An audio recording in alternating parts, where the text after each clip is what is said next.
ஒவ்வொரு வருஷமும் 18 million people heart attack and other related டிசீசஸ்னால இறக்குறாங்க.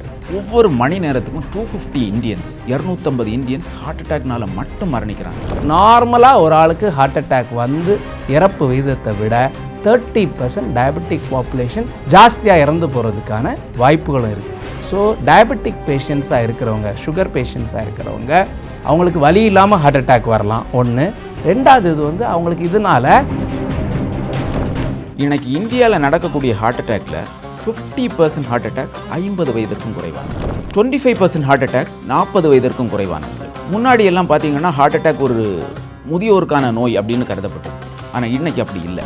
நீங்கள் இப்போ ஸ்டெண்ட் வைக்கிறவங்களையும் மருந்து கொடுத்து சரி பண்ணுறவங்களையும் கம்பேர் பண்ணிங்கன்னா ஸ்டெண்ட் வைக்கிறவங்களுக்கு இறப்பு விகிதம் கம்மி, திருப்பி அட்டாக் வர்றதுக்கான வாய்ப்புகள் கம்மி.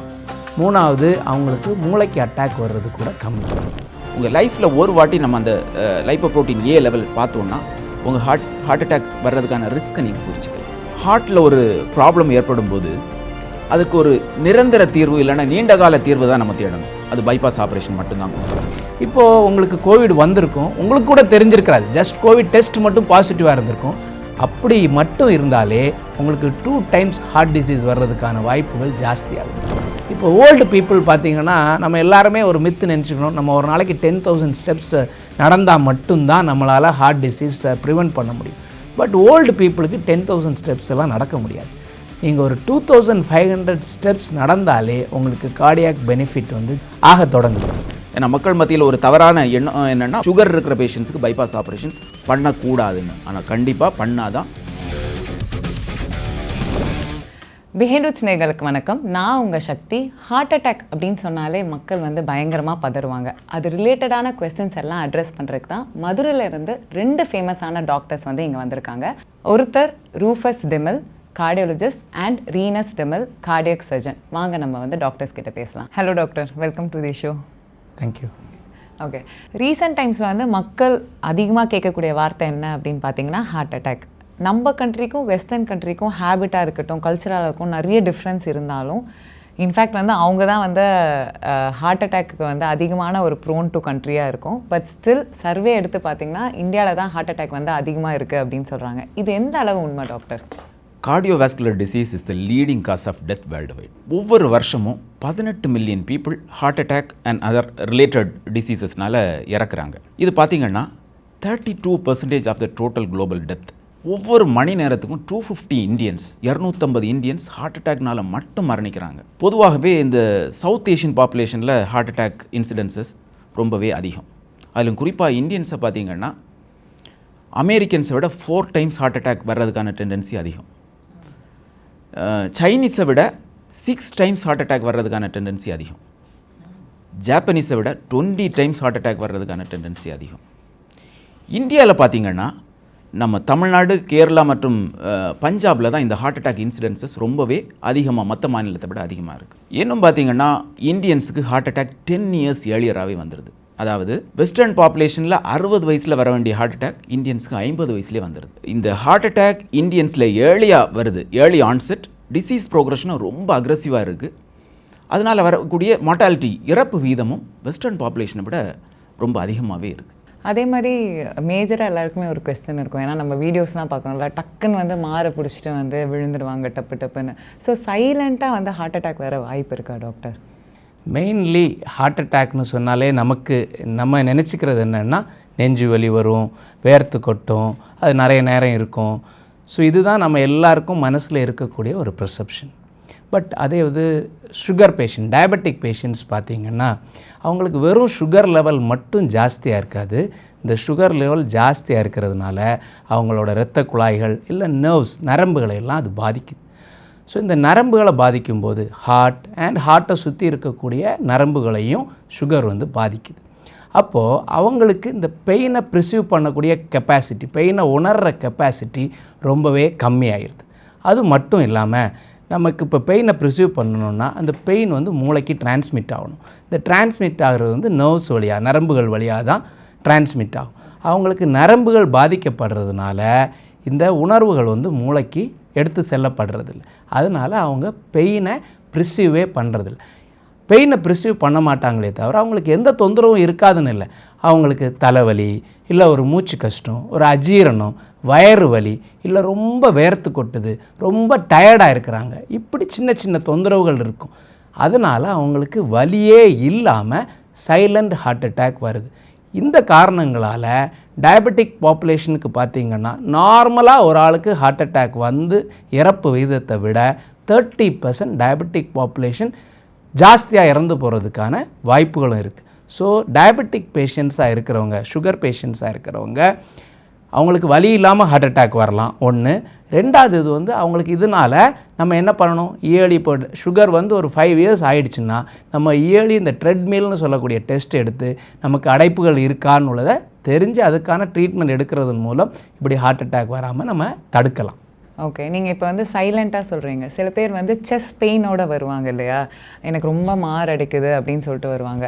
அது ஹார்ட் அட்டாக்கும் இருக்கலாம், இல்லைனா கேஸ்ட்ரிக் அல்சராக கூட இருக்கலாம். ஸோ அது ஹார்ட் அட்டாக் அப்படின்னு தான் சொல்லிட்டு நீங்கள் எப்படி டாக்டர் கண்டுபிடிக்கிறீங்க?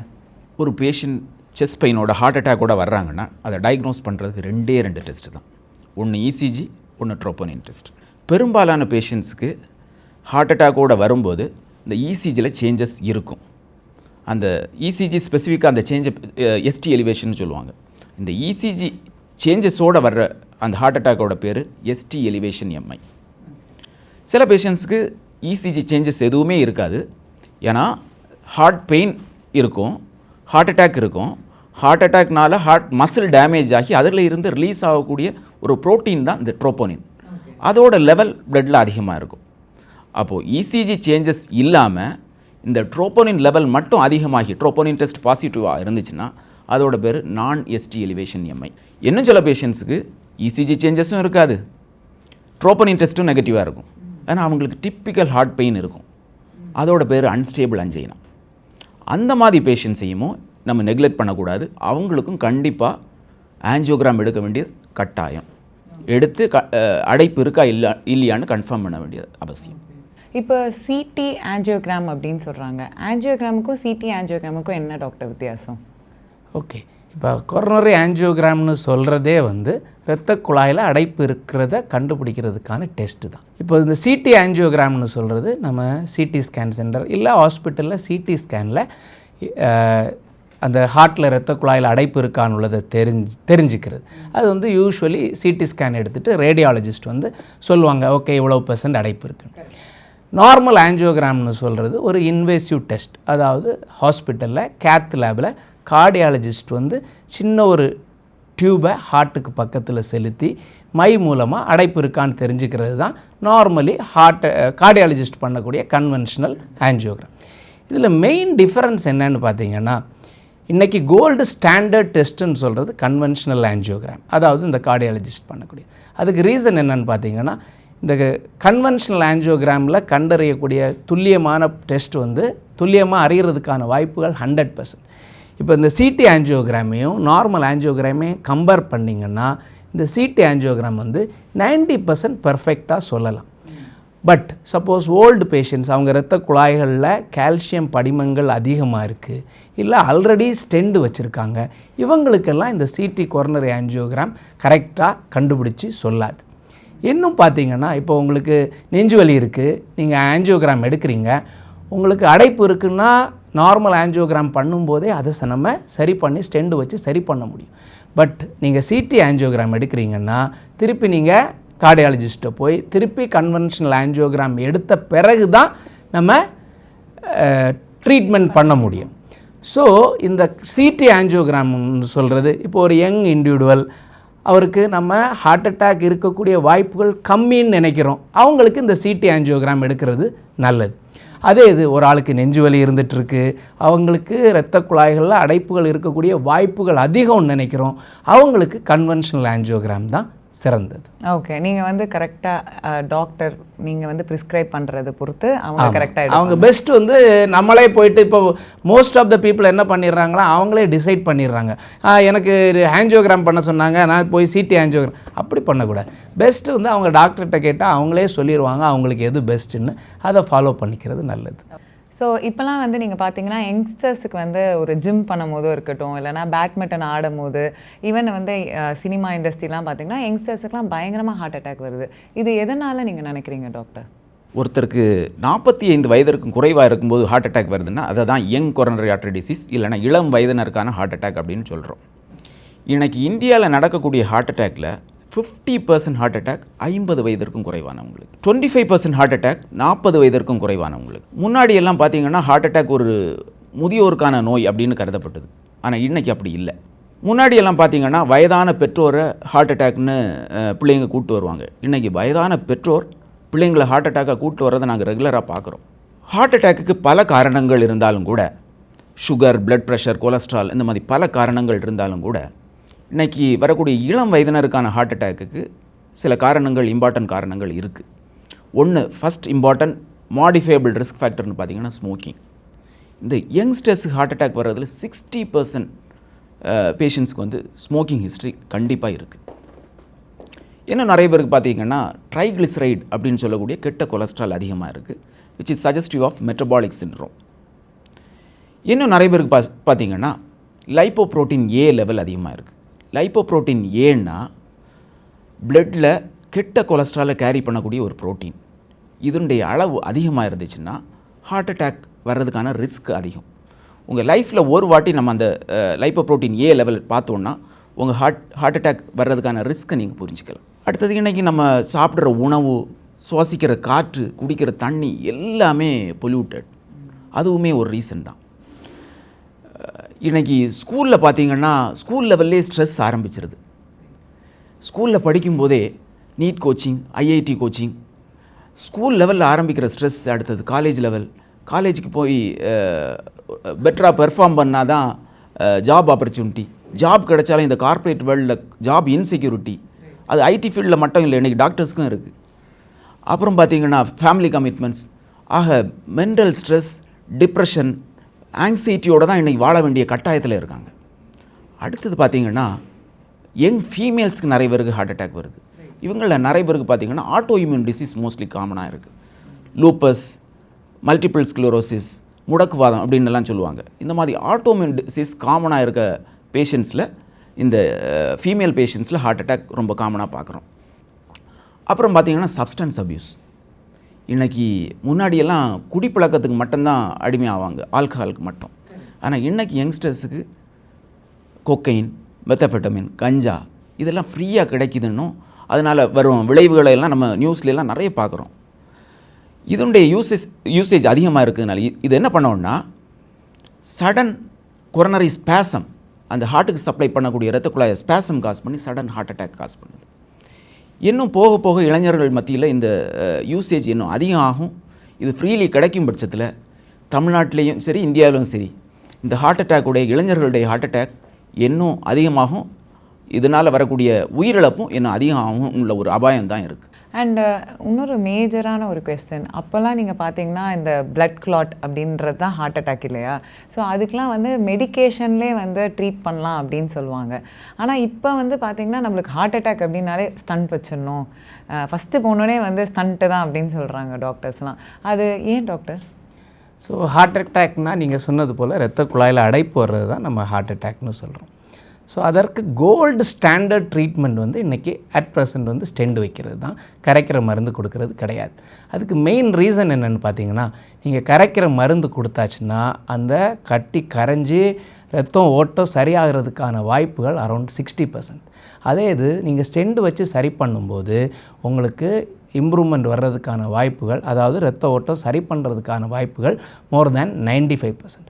அது மட்டும் இல்லை, நீங்கள் இப்போ ஸ்டெண்டு வைக்கிறவங்களையும் மருந்து கொடுத்து சரி பண்ணுறவங்களையும் கம்பேர் பண்ணிங்கன்னா ஸ்டெண்டு வைக்கிறவங்களுக்கு இறப்பு விகிதம் கம்மி, திருப்பி அட்டாக் வர்றதுக்கான வாய்ப்புகள் கம்மி, மூணாவது அவங்களுக்கு மூளைக்கு அட்டாக் வர்றது கூட கம்மி. இந்த கரைக்கிற மருந்து கொடுக்குறது வந்து ஒரு பவர்ஃபுல் மெடிசின். அந்த மருந்தே சிலவங்களுக்கு ப்ளீடிங் காஸ் பண்ணுது, மூளையில் இரத்த கசிவெல்லாம் ஏற்படுத்தி அதனால் வரக்கூடிய தொந்தரவுகளும் அதிகமாக இருக்குது. So at present gold standard of treatment heart அட்டாக்குன்னு பார்த்திங்கன்னா ஸ்டெண்ட் வைக்கிறது தான். என்ன ஒரு ப்ராப்ளம் என்னென்னா, இந்த கரைக்கிற மருந்து கொடுத்தாலும் அது ஒரு டெம்பரரி ரிலீஃப், அந்த சமயத்துக்கு அந்த கட்டியை கரைச்சிருக்கும், இன்னும் பிளாக்கேஜ் இருக்கும். அவங்க திருப்பியும் போய் ஆஞ்சியோகிராம் பண்ணி திருப்பியும் ஸ்டெண்ட் வைக்கணும். ஸோ அப்போ 2 செலவு. ஸோ அதை அவாய்ட் பண்ணுறதுக்கு டைரெக்டாக அவங்க ஸ்டெண்ட் வச்சுக்கிறது நல்லது.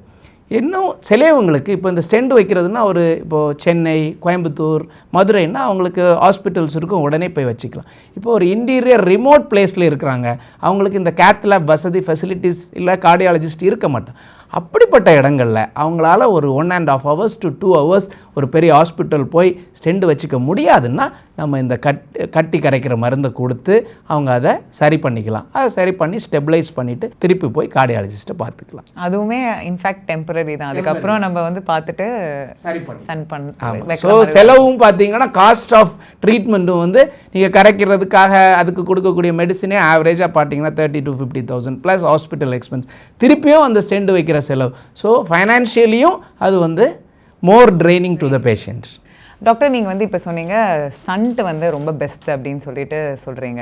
இப்போ வந்து ஒரு ஹார்ட் அட்டாக் பேஷண்ட் வராங்க, அவங்களுக்கு வந்து ஸ்டண்ட்டை விட ஆக்சுவலாக எல்லோரும் என்ன சொல்லுவாங்கன்னா சர்ஜரி வந்து பெஸ்ட்டு அப்படின்னு சொல்லுவாங்க. எது டாக்டர் ஆக்சுவலாக பெஸ்ட்டு?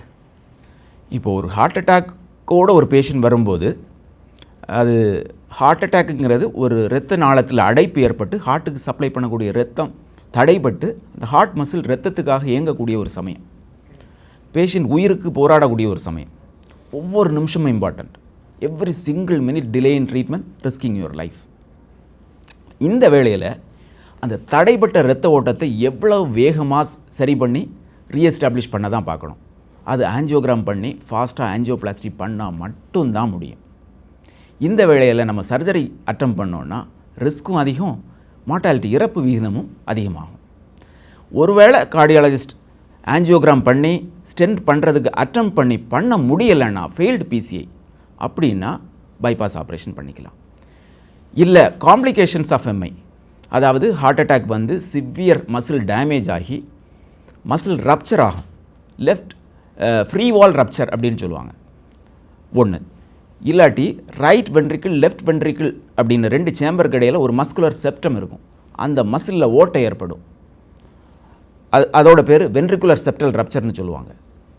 3வது, இந்த ஹார்ட் அட்டாக் வந்து சிவியர் மசில் டேமேஜ் ஆகி ஹார்ட்டுடைய வேல்வை கண்ட்ரோல் பண்ணக்கூடிய பேப்புலரி மசில் டேமேஜ் ஆகி வேல்வ் லீக் வரும், அக்யூட் மைட்ரல் ரிகர்ஜிடேஷன் சொல்லுவாங்க. இந்த மாதிரி 3 கண்டிஷன் வந்துச்சுன்னா ஆப்ரேஷன் பண்ணால் மட்டும்தான் பேஷண்ட்டை காப்பாற்ற முடியும். ஓகே, இப்போ வந்து பார்க்குற மக்களுக்கு வந்து பயங்கரமான ஒரு சந்தேகம் வரும், ஸ்டண்ட்டு பெஸ்ட்டாக இல்லைனா வந்து ஆப்ரேஷன் பெஸ்ட்டாக? ஏன்னா வந்து இப்போ நீங்கள் கார்டியாலஜிஸ்ட்டும் இருக்கீங்க, கார்டியாக் சர்ஜனும் இருக்கனால எது வந்து பெஸ்ட்டு நீங்களே சொல்லுங்கள் டாக்டர். இப்போது இரத்த குழாய்களில் இருக்கிற அடைப்புக்கான ட்ரீட்மெண்ட் தான் ஸ்டெண்டும் சர்ஜரியும். இது ரெண்டுமே பெஸ்ட்டு ட்ரீட்மெண்ட் தான். பட் யாருக்கு எது பெஸ்ட்டுன்னு உள்ளதை சூஸ் பண்ணுறதுல தான் இருக்குது. இப்போ மோஸ்ட் ஆஃப் த பீப்புளுக்கு நம்ம சொன்னோன்னா மோஸ்ட் ஆஃப் த பீப்புள் வந்து ஸ்டெண்டை தான் ப்ரிஃபர் பண்ணுவாங்க. அதுக்கு மெயின் ரீசன் என்னன்னு பார்த்தீங்கன்னா அது ஒரு ஈஸி ப்ரொசீஜர். இன்றைக்கி பண்ணிவிட்டு நாளைக்கு வீட்டுக்கு போயிடலாம், அடுத்த நாள் 2 நாளில் வேலைக்கு போக முடியும். இன்னொன்று, அது வந்து எந்த ஒரு வலியோ கீறலோ இருக்காது. அடுத்தது பார்த்திங்கன்னா எந்த ஒரு மயக்க மருந்தும் தேவைப்படுறதில்லை. எந்த இடத்துல நாங்கள் அந்த இன்ஜெக்ஷன்ஸ் வைக்கிறோமோ அந்த இடத்துல மட்டும்தான் மறக்கிற மருந்து கொடுப்போமே தவிர அவங்களுக்கு மயக்க மருந்து எதுவும் கொடுக்க மாட்டோம். அவங்களுக்கு புண் இருக்காது, இரத்த கசிவு இருக்காது, இல்லை ஆப்ரேஷன்னால் ஏற்படக்கூடிய சில நேரம் ஸ்ட்ரோக் ஆர் ப்ளீடிங் எல்லாமே இந்த ஸ்டெண்டு வைக்கிறதுல கம்மி. பட் இப்போ ஷார்ட் டேர்மாக பார்த்திங்கன்னா ஆப்ரேஷனை விட ஸ்டெண்டு வந்து பெட்டர். பட் லாங் டேர்மாக பார்த்திங்கன்னா ஸ்டெண்டு வைக்கிறத விட சர்ஜரி வந்து கொஞ்சம் ஒரு 5% பெட்டராகவே லாங் டேர்ம் அவுட்கம் வந்து நல்லா தான் இருக்குது. ஸோ யாருக்கு என்ன தொந்தரவு இருக்குது? இப்போ ஒரு சின்ன இரத்த குழாயில் மட்டும் அடைப்பு இருக்குது, இல்லை அக்யூட்டாக ஹார்ட் அட்டாக் வந்திருக்காங்க, இல்லை முந்தி சர்ஜரி பண்ணி திருப்பியும் பிளாக்கேஜ் வந்திருக்கு, ரொம்ப வயசானவங்க, இவங்க சர்ஜரி தாங்க மாட்டாங்க, இவங்களுக்கெல்லாம் ஸ்டெண்டு வச்சுக்கிறது தான் நல்லது. ஸோ இப்போ அவர் சொல்லிட்டாரு, நீங்கள் சொல்லுங்கள் டாக்டர் சர்ஜரி பற்றி. பைபாஸ் ஆப்ரேஷனுங்கிறது ஒரு ருட்டீன் சர்ஜரி. ஆப்ரேஷனுக்கு அப்புறம் கொஞ்சம் வலி இருக்கும், போஸ்ட் ஆப்ரேட்டிவ் ரிக்கவரி கொஞ்சம் ஸ்லோவாக இருக்கும், இயல்பு வாழ்க்கைக்கு திரும்புறதுக்கு 4 to 6 வீக்ஸ் ஆகும், உண்மைதான். ஆனால் பைபாஸ் ஆப்ரேஷன் இன்றைக்கி ஒரு சேஃப் சர்ஜரி. ஹார்ட் ஒரு இம்பார்ட்டன்ட் ஆர்கன். ஹார்ட்டில் ஒரு ப்ராப்ளம் ஏற்படும் போது அதுக்கு ஒரு நிரந்தர தீர்வு இல்லைன்னா நீண்டகால தீர்வு தான் நம்ம தேடணும். அது பைபாஸ் ஆப்ரேஷன் மட்டும்தான் கொடுக்கும். ஹார்ட்டில் சப்ளை பண்ணக்கூடிய இரத்த நாளங்களை பார்த்தீங்கன்னா 3. வலது பக்கத்தில் ஒரு இரத்த குழாய், அதோட பேர் ரைட் கொரோனரி ஆர்ட்ரி. இடது பக்கத்தில் 2 இரத்த குழாய். அந்த 2 இரத்த குழாய் பிரான்ச் ஆகிறதுக்கு முன்னாடி ஒரு மெயின் ஸ்டெம் இருக்கும். அந்த மெயின் ஸ்டெம்மில் அடைப்பு வந்தால் எப்போவுமே பைபாஸ் ஆப்ரேஷன் தான் பண்ணணும். இப்போ 3 இரத்த குழாயில் ஒரு இரத்த குழாயில் அடைப்பு வந்துச்சுன்னா அதோட பேர் சிங்கிள் வெசல் டிசீஸ். 2 இரத்த குழாயில் அடைப்பு வந்துச்சுன்னா டபுள் வெசல் டிசீஸ். 3 இரத்த குழாயில் அடைப்பு வந்துச்சுன்னா ட்ரிபிள் வெசல் டிசீஸ். இந்த ட்ரிபிள் வெசல் டிசீஸ் இருந்துச்சுன்னா பைபாஸ் ஆப்ரேஷன் பண்ணுறது தான் பெட்டர். அதிலும் குறிப்பாக டயபெட்டிக் பேஷண்ட்னா பைபாஸ் ஆப்ரேஷன் பண்ணிக்கிறது தான் பெட்டர். ஏன்னா மக்கள் மத்தியில் ஒரு தவறான எண்ணம் என்னென்னா சுகர் இருக்கிற பேஷண்ட்ஸுக்கு பைபாஸ் ஆப்ரேஷன் பண்ணக்கூடாதுன்னு. ஆனால் கண்டிப்பாக பண்ணால் தான் லாங் டேர்ம் ரிசல்ட்ஸ் நல்லா இருக்கும். அடுத்தது பார்த்திங்கன்னா மல்டிபிள் பிளாக்ஸ் இருந்து ஹார்ட் ஃபங்க்ஷன் கம்மியாக இருக்கும், ஹார்ட் பம்பிங் கம்மியாக இருக்கும். இவங்களுமே நிறைய பேஷண்ட்ஸ் வந்து கேட்பாங்க, அது எனக்கு நார்மலாக ஹார்ட் பம்பிங் பார்த்திங்கன்னா ஹார்ட் ஃபங்க்ஷன் வந்து 60% இருக்கணும். இப்போது நிறைய பேஷண்ட்ஸ் முன்னாடியே ஹார்ட் அட்டாக் வந்து ஹார்ட் டேமேஜ் ஆகி ஹார்ட் ஃபங்க்ஷன் 15-20% வர்றாங்க. நாங்கள் ருட்டீனாக பண்ணுற சர்ஜரி சேஃபாக தான் பண்ணி அனுப்புகிறோம். ஏன்னா மக்கள் மத்தியில் ஒரு எண்ணம், எனக்கு ஹார்ட் பம்பிங் கம்மியாக இருக்குது டாக்டர், நான் ஆப்ரேஷன் பண்ணிக்கலாமா? கண்டிப்பாக நீங்கள் ஆப்ரேஷன் தான் பண்ணணும். இன்றைக்கி முன்ன மாதிரி கிடையாது. போஸ்ட் ஆப்ரேட்டிவ் கேர் ஆகட்டும், மெடிகேஷன்ஸ் ஆகட்டும், இந்த ஹார்ட் ஃபங்க்ஷன் கம்மியான பேஷண்ட்ஸுக்குமே போஸ்ட் ஆப்ரேட்டிவ் நல்ல சக்ஸஸ்ஃபுல்லாக நம்ம போஸ்ட் ஆப்ரேட்டிவ் கேர் கொடுத்தோன்னா சேஃபாக ஆப்ரேட் பண்ணி வீட்டுக்கு அனுப்ப முடியும். ஒன்று. இனி நிறைய காம்ப்ளெக்ஸ் அடைப்புகள் இருக்குது. அதாவது ஒரு இரத்த குழாயில் மல்டிபிள் அடைப்பு, லாங் அடைப்பு, கால்சியம் அடைந்த அடைப்புகள், இந்த மாதிரி இருந்தாலுமே பைபாஸ் ஆப்ரேஷன் பண்ணிக்கிறது தான் பெட்டர்.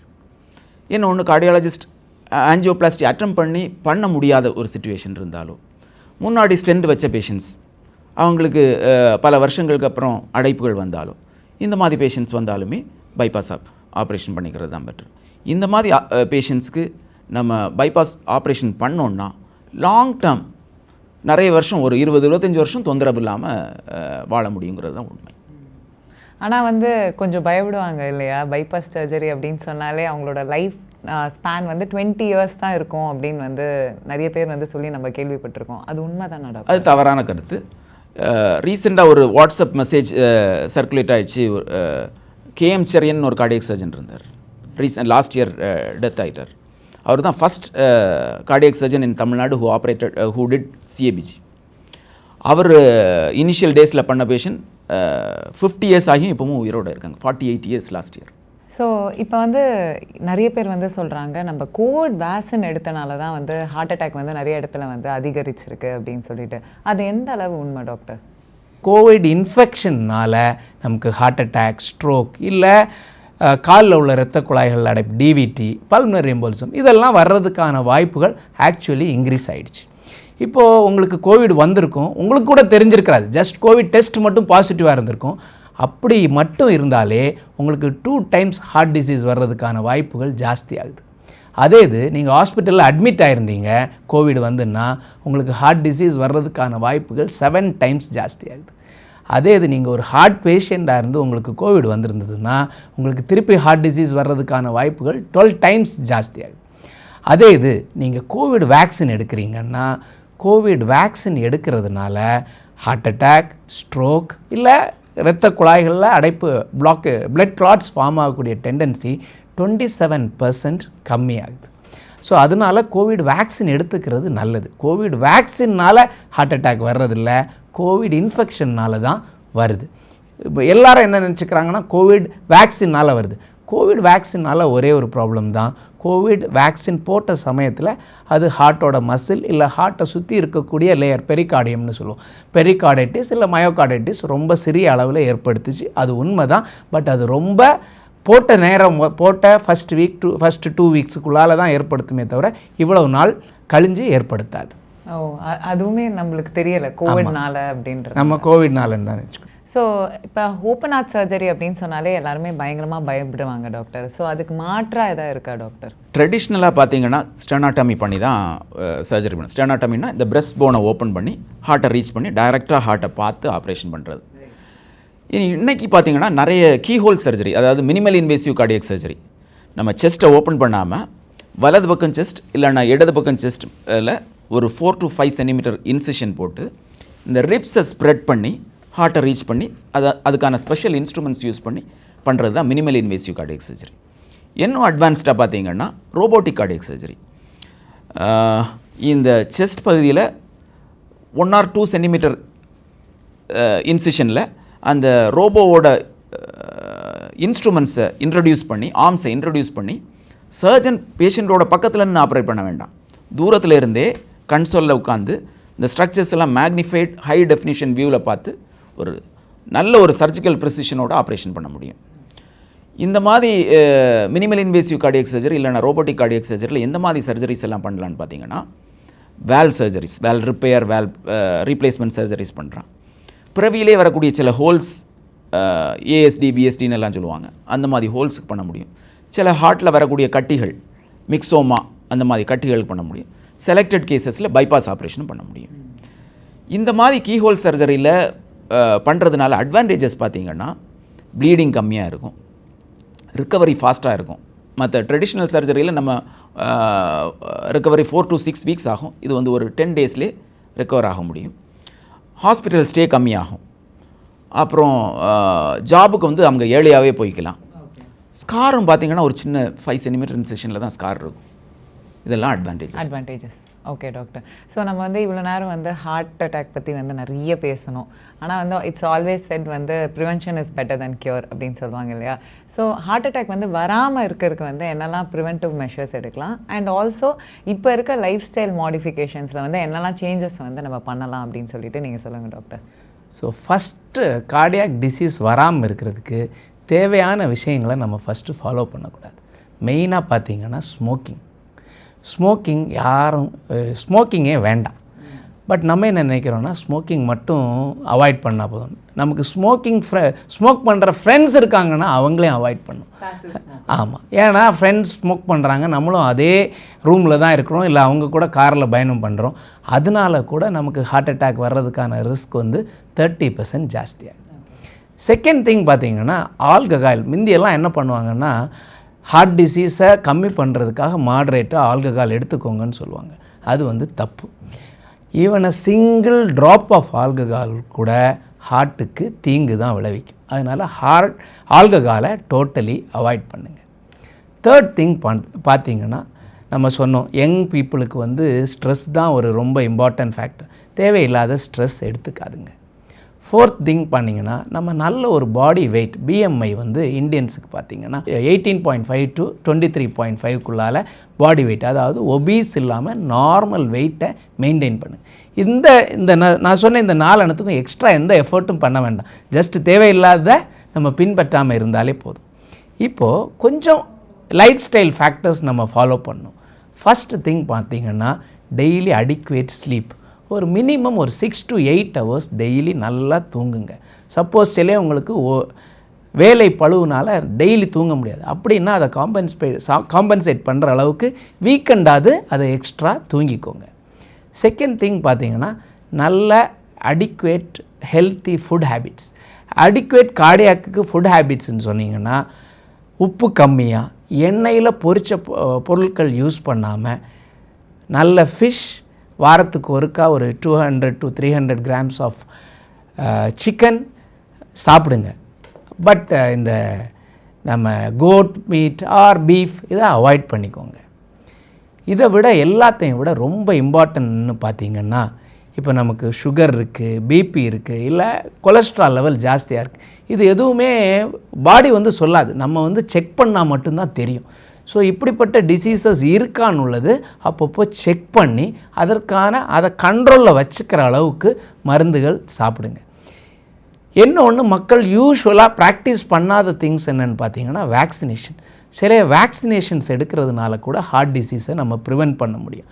அதாவது இந்த flu vaccine, pneumococcal vaccine, influenza vaccine and COVID vaccine, இதெல்லாம் யாருக்கெல்லாம் தேவையோ அவங்க எல்லாம் எடுத்துக்கிறது நல்லது. எடுக்கிறதன் மூலம் ஹார்ட் டிசீஸையும் அவாய்ட் பண்ணலாம். ஹார்ட் டிசீஸ் இருக்கிறவங்கள அது எக்ஸாஜரேட் ஆகி ஹாஸ்பிட்டல் அட்மிஷன்ஸையும் ப்ரிவென்ட் பண்ணலாம். இப்படி கொஞ்சம் இதை அவாய்ட் பண்ணி கொஞ்சம் ப்ராக்டிஸை எடுத்துக்கணும். அதில் மெயினாக நான் விட்டது எக்ஸசைஸ். டெய்லி மார்னிங் அட்லீஸ்ட் 30 மினிட்ஸில் ஒரு 3 kilometers நடக்கிற அளவுக்கு எக்ஸசைஸ் பண்ணுங்கள். அது முடியலையா, பைசைக்கிள் ரைட் பண்ணலாம். அதுவும் முடியலையா ஸ்விம்மிங் பண்ணலாம். இப்போ ஓல்டு பீப்புள் பார்த்திங்கன்னா நம்ம எல்லாருமே ஒரு மித்து நினச்சிக்கணும், நம்ம ஒரு நாளைக்கு 10,000 ஸ்டெப்ஸ் நடந்தால் மட்டும்தான் நம்மளால் ஹார்ட் டிசீஸை ப்ரிவெண்ட் பண்ண முடியும். பட் ஓல்டு பீப்புளுக்கு 10,000 ஸ்டெப்ஸ் எல்லாம் நடக்க முடியாது. நீங்கள் ஒரு 2,500 ஸ்டெப்ஸ் நடந்தாலே உங்களுக்கு கார்டியாக் பெனிஃபிட் வந்து ஆக தொடங்குது. நீங்கள் ஒரு வீக்லி அட்லீஸ்ட் ஒரு 3 days ஒரு 4,000 ஸ்டெப்ஸ் நடந்தீங்கன்னாலே ஒரு 27% ஹார்ட் டிசீஸை ப்ரிவெண்ட் பண்ண முடியும். ஸோ இதெல்லாம் ஃபாலோ பண்ணுறதுனால நம்ம ஹார்ட் டிசீஸை தடுக்கலாம். பட் 100% ப்ரிவெண்ட் பண்ண முடியாது. பட் முடிஞ்ச அளவுக்கு நம்ம சேஃபாக இருக்க முடியும். ஓகே.